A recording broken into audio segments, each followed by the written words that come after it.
Metal presence কৃষি সংবাদ সুচলা সুফলা।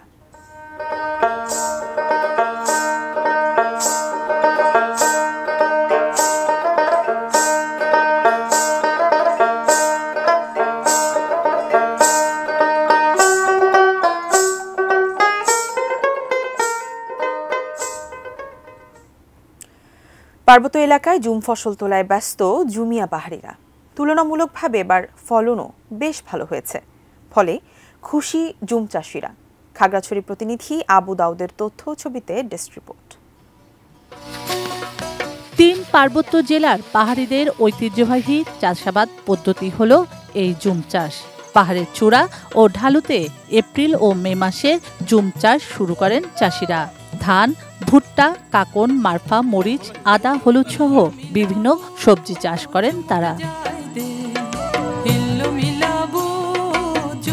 চলতি বছর খাগড়াছড়িতে ১২০০ হেক্টর লক্ষ্যমাত্রার বিপরীতে ১১২৪ হেক্টর পাহাড়ি টিলায় জুম চাষ হয়েছে।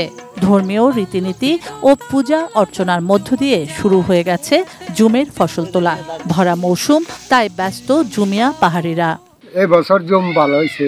ধান কেউ জনে একটু অন্যজনে হয়েছে, অন্যজন হয় না, একটু ধান একটু সমান হয় নাই। মিষ্টি কুমড়া পায়, লাউ পায়, মামরা পায়, তারপরে শসা পায়। জুম চাষের ফল ফসল হওয়ার জন্য আমরা পূজা দিই এখানে। তবে আগাম জুম চাষ যারা করেছেন এবার তাদের ফলন হয়েছে কিছুটা কম। অতিবৃষ্টিতে ধানে পোকার আক্রমণ এবং কৃষি বিভাগের তদারকি না থাকায় এর জন্য দায়ী বলে মনে করেন জুমিয়া চাষিরা। কের পূজা আমরা প্রথমে পৌষ হইতে মাঘ মাস আমরা কের পূজা করি। কের পূজা করার পরে আমাদের পাহাড়িরা কিন্তু জুম কাটতে শুরু করে।